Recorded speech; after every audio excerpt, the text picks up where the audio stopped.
Amber, I really enjoyed reading this. This is done really well. I think that it's really obvious that you enjoy the work of this designer and find his contributions to the industry to be of relevant importance. And I agree. I think Aaron is one of the most gifted designers I've ever had the opportunity to see. And I've met him a couple of times too. He's really a super down, really like talking to your neighbor. I mean, he's really a nice guy and very well spoken, very humble and very genuine.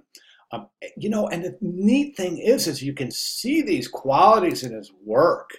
So I'm glad. I this Aaron is one of the remarkable designers of our day. So that's really important stuff. So good choice. Now, a couple of things that you're describing about his style, and one thing I wanted to mention. Now, I see this a lot. You're talking about how he had left the corporate world to start his own um, design business, which is a huge move that can go either way. I mean, it can really backfire if you're not ready, if things aren't in place, and it can be the greatest thing in the world. I always recommend and I always advise students that when you're ready to make that move, if you're ready to make that move, just make sure everything's in place. So um, a lot of times you read of people that stop their business or their jobs, good paying, good benefit jobs to start a business of their own, and it doesn't work. And more times than not, it points to a lack of preparation. So the only reason I'm saying this, Amber, is that just make sure that when you're ready to make that move, make sure you really are ready. Make sure everything is in place. I think that's obvious, and you kind of allude to that in your writing, but um, I really enjoyed reading your written paragraph here. So good job. Let's jump right to the presentation.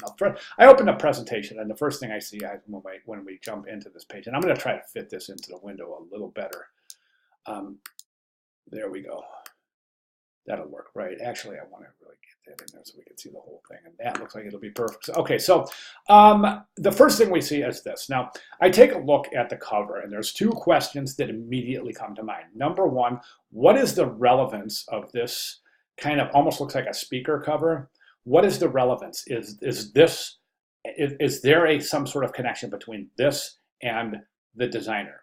The second thing I want to ask is, does this style somehow does it point to the style of the designer? And I think the answer to that is not necessarily. This is a very formal cover introduction page, and it's something that is not a very formal designer. So the reason I say this is a lot of times you want to look at the subject matter while you're designing to make sure that the posture is the same. So you wouldn't. Let me give you a extreme example. Okay, let's say you're doing an article on. Remember Robin Williams, the comedian? Remember he was really silly and just always carrying on these really silly little characters and skits and personalities and different voices. So to present a to design a presentation on Robin Williams, the comedian, it wouldn't make sense to present that in a super traditional kind of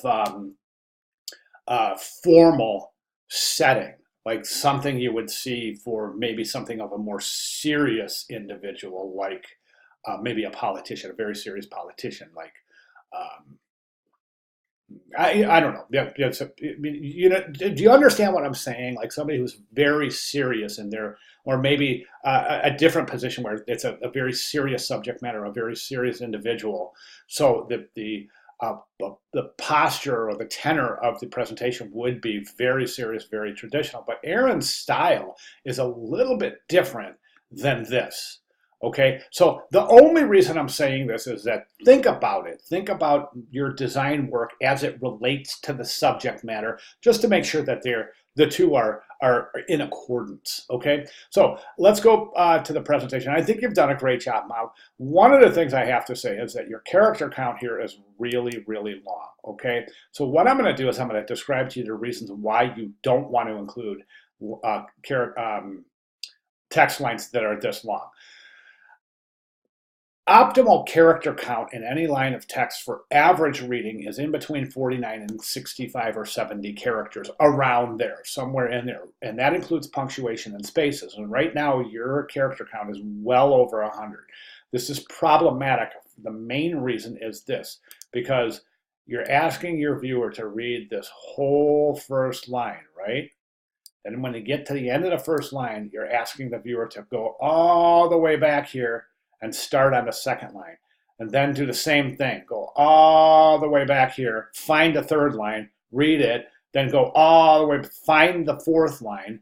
So quite often with lines of text that are this long, the viewer becomes fatigued and doesn't continue reading the article because basically their eyes are getting tired. That's why in this particular case, I would recommend 2 text columns so that your text lines are much shorter. There's not as much work. It's not much labor intensive to get from here all the way back here, and then to do the same thing, 18 or 20 times, depending on the number of lines in the text. Okay, so definitely this is pointing to a 2-column text setup right here. The rest, excuse me, the rest of the assignment looks really good. I mean, basically it's just presentation, right? So good consistency on placement and formatting of your type associated with each image. So that's great. So, and I think great job with your works cited too.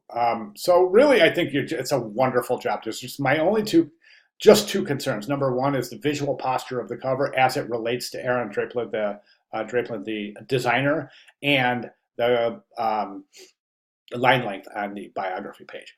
All right, so I'd like to see you make those changes if possible. And also try to think about the background. I mean, just again, the first thing I noticed when I opened this is I looked at the background, and the first thing that came to mind is, okay, what's the relationship between this background with this gradated kind of speaker cover grill design element, and is it related to Aaron Draplin, and if so, how?